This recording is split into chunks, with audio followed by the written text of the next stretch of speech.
Kapangyarihan, proteksyon at koneksyon. Ilan lang daw ang mga ito sa mga ipinapangako sa mga gustong sumali sa fraternities. Kaya naman kahit pa may pisikalan na sa initiation, maraming kabataan pa rin ang nahihikayat na sumali. Live mula sa Quezon City, may report si Dano Tingkungko. Dano? Jessica, marami ng insidente ng hazing ang nauuwi sa kamatayan. Pero hindi pa rin natin maiaalis na marami pa rin ang mga pinipiling sumali sa mga fraternity. Ayon sa ilang mga eksperto, iba-iba ang dahilan dito, mula sa pagtuloy sa tradisyon ng pamilya hanggang sa pangakong kapangyarihan. Halos 2 taon man ang nagdaan, pero tila sariwa pa rin ang sugat sa puso ng pamilya Marcos sa pagkamatay ni Mark Andre sa kamay ng isang fraternity. Ngayon mas nanariwa pa raw matapos ang isa na namang insidente ng hazing na ikinamatay ng 18 taong gulang na si Julio Servando. Nung narinig ko yung balita, talagang hindi ko napigilan yung sarili ko na napaiyak talaga ako. Kasi it brought back memories dun sa nangyari kay Andre. Ang sakit mas pinalala pa ng mabagal daw na usad ng hustisya. Masama yung loob ko kasi wala pang result yung kaso namin. Meron na naman. Ni isa raw sa pamilya Marcos, hindi miyembro ng anumang frat. Pangako rin daw nila ito sa ngalan ng alaala ni Mark Andre. Hindi raw nabanggit dati ni Mark Andre sa kanila kung bakit siya nagdesisyong sumali noon ng frat. Pero naintindihan daw nila kung ano ang posibleng nagtulak sa kanyang sumali. Doon sa sistema, parang ang ini-imply na mas madali ang law school pag may fraternity ka. Ang ilang estudyanteng nakausap namin ayaw na daw sumali sa fraternity o sorority. Pero alam nila ang dahilan kung bakit naiengganyo ang ilan na sumama sa kapatiran. Feeling nila macho sila pag nakakasali sila ng frat. Tsaka siguro parang inisip nila protection. Depende siguro sa pagkakayaya sa kanila. Depende kung anong pinaglalaban ng soro niya.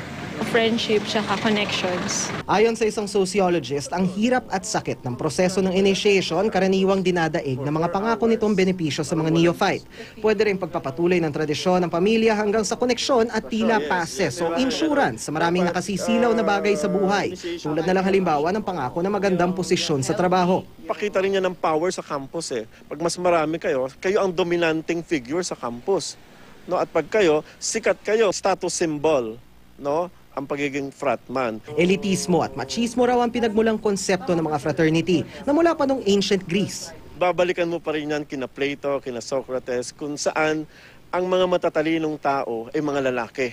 No, para magkaroon ka ng greatest wisdom, dapat sumanib ka sa kapwa lalaki. Dahil exclusive men's club ang mga fraternity, kailangan patunayang karapat-dapat sa samahan ng mga sasali. Meron sila before na mga initiation na dapat magdala ka ng baseball cap na ganito. Dapat meron kang baseball bat na ganito. No, ito yung pre-war. No, sino bang nakaka-afford ng mga ganon? No, so mga elite. Sa paglipas ng panahon, naging pisikalan na raw ang initiation. Dito raw karaniwan mas tumitibay ang samahan ng mga magkakabatch kesa sa mga regular na brad dahil iisang uri ng paghihirap ang pinagdadaanan nila. Sa maraming paraan, patunay din daw ito ng pagkalalaki. Pumapasok pa rin dito yung elemento ng pagiging macho. Mas marami kang paddle, mas mayabang ka, mas tinatanggap mo ito, mas magaling ka. Kumbaga pataasan pa rin ng ihi itong fraternity na ito. Hindi raw natural sa ating kultura ang hazing at fraternity, pero ayon kay Dr. Naval, may ilang mga fraternity na nirerepaso ang proseso ng hazing. Halimbawa, ang paghingi muna ng medical certificate sa mga neophyte bago dumaan sa initiation. Aminado si Naval, walang silbi ang mga batas na naipasa at maipapasa pa. Ang kailangan daw, mabasag ang kultura ng machismo na nakatanim dito. Gumaganti ka lang dun sa mga neophytes nyo. No, pag hindi mo yung ginawa, sabihin parang hindi fair, no? Kaya pataas ng pataas 'yan. Bagamat may ilang fraternities naman daw na hindi talaga naniniwala sa hazing. Nag-establish siya ng pagbuwag sa machismo. May paddle ba? Wala na, sa amin po wala kasi hindi naman dahil sa kinokondemn namin yung violence, yung initiation rates na hazing, pero hindi lang kami naniniwala na through hazing or violence, mapuprove yung parang integrity or loyalty nung isang tao sa fraternity.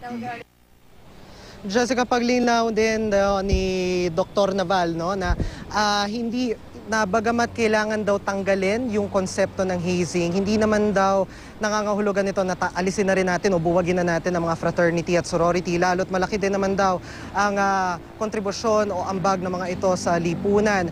Pero meron naman daw ibang paraan ng hazing o halimbawa o initiation rather or pagtest sa loyalty o integrity ng isang tao na sasali sa isang kapatiran nang hindi naman umaabot sa pisikalan, Jessica. Pero maganda yung punto ni Mrs. Jerry Villa, no? Yung nanay ni Lenny Villa, Dano. Sabi niya, dapat pag ang isang fraternity may insidenteng hindi maganda na nangyari, may namatay dahil sa hazing o siguro pati na rumble, no? Dapat daw i-ban na o i-outlaw yung fraternity na yon. Correct, Jessica. That's also a very valid point, no? Kasi syempre, kung nagkamali ka isang beses, halimbawa yung pagkakamali na yon, grabe yung pagkakamali na yun dahil meron nang namatay. Pero ang sinasabi din naman sa atin ni Dr. Naval, no, kung titignan mo yung argument, hindi naman siya dapat umabot sa ganung punto kung yung mismong initiation mo hindi walang bahid ng machismo. Or halimbawa, alisin mo 'yon, no, yung machismo na 'yan kung saan nakaugat itong pisikalan na ito at itong initiation na kadalasan or sa ilang mga okasyon sa ating kasaysayan ay nauwi sa kamatayan, pwede pa naman, kaya pa naman na na i-test yung loyalty or integrity ng isang tao na hindi umaabot sa pisikalan. So yun yung I guess nagiging yung issue na challenge nitong sitwasyon na ito, Jessica. Okay, at i-debunk lang natin o sundan siguro natin yung argumento nung yung usual na sinasabi, no, kailangan mo ng fraternity para mas maayos kang makakapag-aral, may tutulong sa'yo. Kasi the fact is, Dano, mas maraming nakagraduate, nakapagtapos, nakapag-abogado na mga estudyante na hindi miyembro ng fraternity o sorority. Correct, Jessica. Actually, dun sa mismong pag-recruit pa lang sa'yo, halimbawa, or pag-anyaya sa'yo sa isang fraternity, kumbaga, kung titingnan mo naman yun, no, hindi lang naman sa mga fraternity or sorority, pati na rin sa mga organizations, it's already a form of training sa'yo. Kasi syempre, hindi ka naman basta-basta sasali dahil lang meron namang nag-anyaya sa'yo. Syempre, titingnan mo muna, ano ba itong organisasyon na ito? Ano ba itong ipinaglalaban niya? Karapat-dapat ba? Or paano ba ito makatutulong sa akin in terms of my personal development? Alisin mo na yung ibang mga aspeto na ipinapangako ng mga kapatiran. At yung mismong desisyon mo na halimbawa, kung ikaw sasali dito, ano bang maaari mo mai-contribute at paano ito makakatulong sa iyong mas malaking kontribusyon sa lipunan. So yun mismo, training yon para sa mga estudyante. At karamihan, hindi na tumutuloy sa mga fraternity dahil meron silang ibang pag-iisip or ibang realization na hindi ko naman kailangan ng fraternity o sorority para makapag-ambag ng malaki sa bayan, Jessica. Okay, maraming salamat sa'yo, Dano Tingkungko.